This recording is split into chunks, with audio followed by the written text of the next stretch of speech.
I'm super stoked about the city of Niš in southern Serbia, and I think you will be too. The city is gorgeous and it is steeped in rich history. A lot of the history here centers around the fight for freedom against the Ottoman Empire. So in this video, I'm centering on the beauty of the city of Niš itself and the incredible monuments of history that exist in this place. Seriously, these monuments are like nothing you've ever seen before, especially the Skull Tower. There's also drop-dead incredible food down here, and if you're more interested in that, there's a video linked in the corner. So all of that said, welcome to Niš. It's the third largest city in Serbia. I'm super stoked to be here because as soon as you talk about the food with anyone, immediately they ask if you've been to southern Serbia. So Niš is kind of, I guess, like the capital of the south. It's definitely the biggest city in southern Serbia. We're definitely going to eat some great things, but also this city is just steeped in history. So there's some really cool stories, some things we got to talk about. And on top of it, so I don't know if you can really see around me very much, the architecture here is so eclectic. It's really, really cool. It's like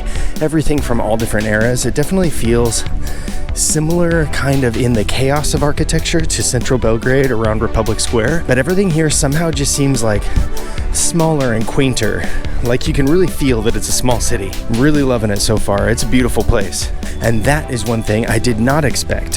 When everyone talks about Niš, I haven't heard anyone tell me how beautiful it is. And so when we walked in here, I was really surprised to look around and be like, wow. But first, the city of Niš.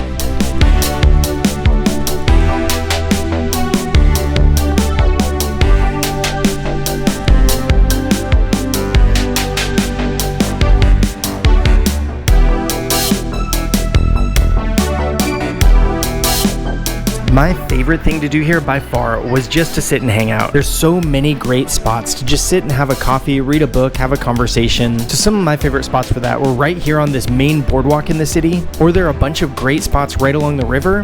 There's also this massive park area inside the fortress. But first, let's go check out some of these monuments. And in order to understand what you're seeing, we got to talk about a little bit of history. If you're still here, you probably like the kind of content I'm putting together. I'd really appreciate that subscribe, and I'll do my best to make sure I'm putting together quality content every week. So some of the history I expect to see here, it's going to be really, really cool. One is, I think this city specifically is the birthplace of Constantine the Great, like the first Christian Roman emperor. But I'm not totally sure what we're going to see. I'm sure there's a monument somewhere. There's this super beautiful little park right in the middle of town. Supposedly somewhere in here, there is a monument to the 3 phases of Emperor Constantine's life. Let's see if we can find him. Crazy fascinating. This is definitely it, and it is not at all what I expected.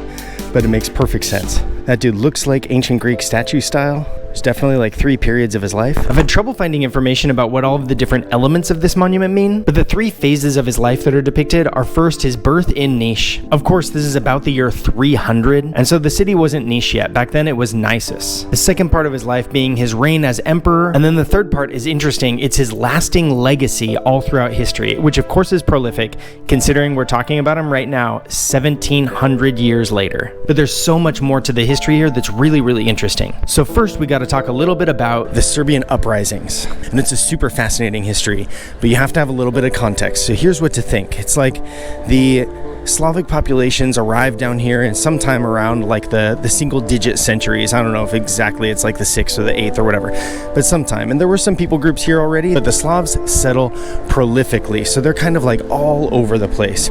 And obviously Roman Empire. So everyone is Christian. It's like back then, it's before the Great Schism of the Church. There isn't Orthodox and Catholic and whatever. There's just the church. So the massive populations that settle all around this area are Slavic by blood and Christian.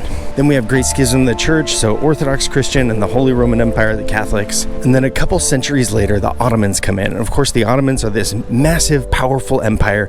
They take over the whole area. Now, we remember them. I remember learning in college that the Ottomans were one of the more tolerant and kind empires. Like, you were allowed to keep your own religion. The people in this area continue to be Orthodox Christian. And for hundreds of years, they are Christians under a Muslim empire, under the Ottomans. But there are costs to being Christian. Of course, your taxes are higher. Oftentimes, the Ottomans would come in and take one of the children. Like, your boys would be sent off to join the military. Your girls might be sent off to marry someone, whatever. So for generations, I mean, like your grandfather's grandfather's grandfather had the same stories that you do. And your story stories are ones of my brother or my uncle got taken to go into the military. We paid higher taxes. We have to pay the cost to be Christians within a Muslim empire for hundreds of years. And I'm sure there's like rebellions and things that happen, but none of them are significant enough to be recorded, at least in the history that I've seen, until the first Serbian uprising. So it's a rebellion that's big enough. They actually start taking some area. They start throwing off the Muslim governors and defeating the local Muslim regiments. Obviously, it catches the eye of the center of the Muslim empire, and they send this massive army, and it just ends it almost immediately. It's such an overpowering force. So what do you do? What kind of fear tactics do you build to try to keep the Serbian population under control?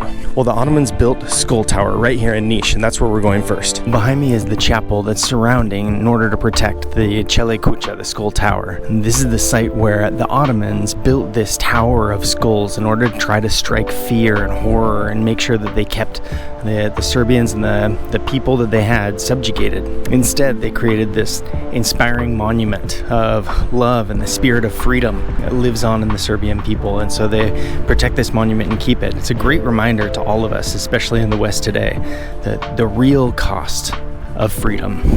As the story goes, the leader of the troops, Stefan Sinjelic, I think his name, instead of being captured by the Ottomans, when he knew that all was lost in the battle, he shot his gun into the powder magazine, killing him and all of his troops, but also thousands of Ottoman soldiers. So it makes sense that the Ottomans had no one to make an example of, so they tried to make an example of what was left. It's just the remains and skulls. So Skull Tower, just saying it feels like this really dark, heavy type of thing. And that was the intent. The Ottomans wanted it to be an object of fear to keep people in line. Instead, it became this symbol of national independence and revolution, this desire to rise up. I think this is part of what I really love so much about being in this country, is I really identify with these things. Deep Christian values and a revolutionary spirit of freedom. Well, maybe there are few places in the world an American can feel so home.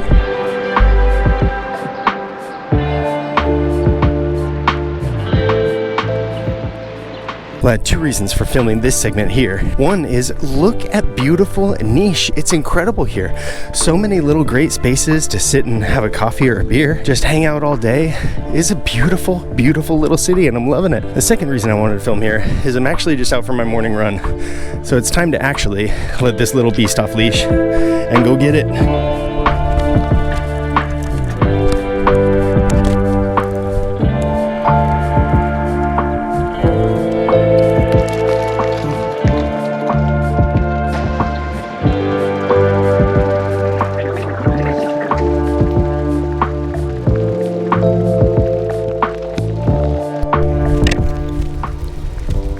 So walking above, I just saw all these underground entrances. I was like, this is crazy, because it looks like Niš has a subway, but Belgrade doesn't have a subway.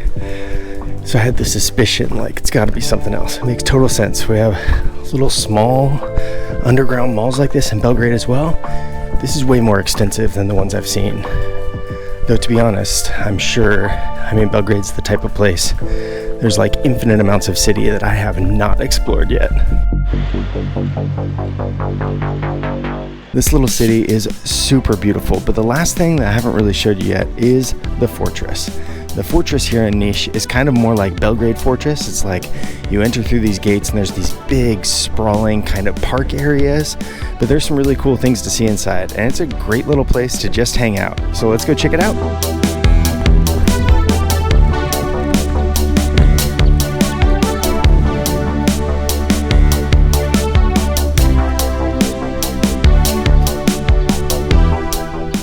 Unfortunately, the Nišville Jazz Festival ended on Wednesday and we got here Thursday, so we just missed it.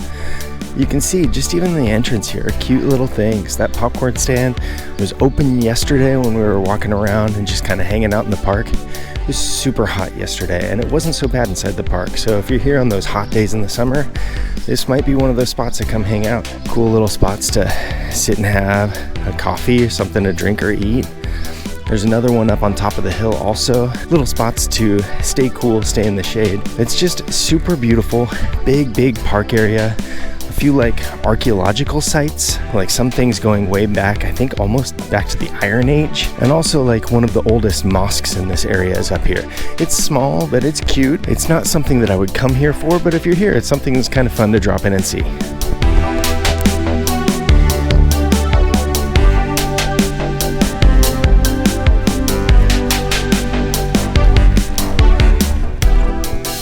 That mosque I was talking about. In the morning light, it's actually really, really pretty.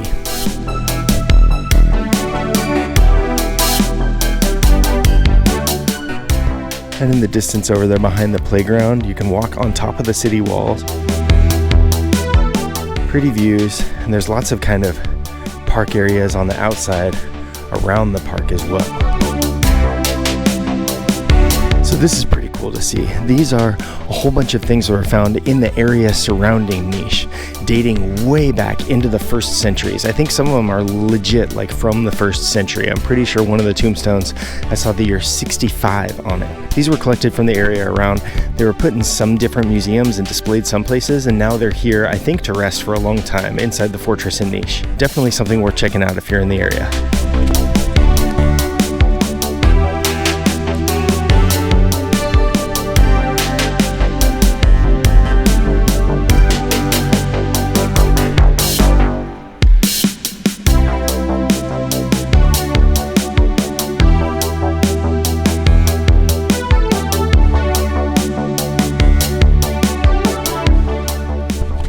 There it is, year 65.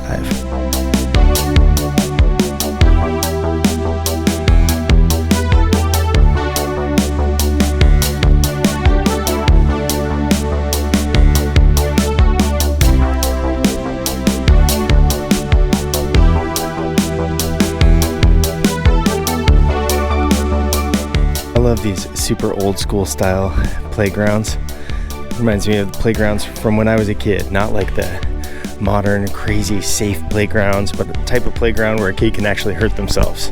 If I were a parent, I might feel very differently about it, but I'm a little bit nostalgic for those days when we played on toys that could actually hurt you. This is such a rad little spot. Kids could be playing on the playground over there, as long as they're a little bit autonomous. The parents could come over here, enjoy some beautiful views, looking out from the walls above the fortress here in Niš.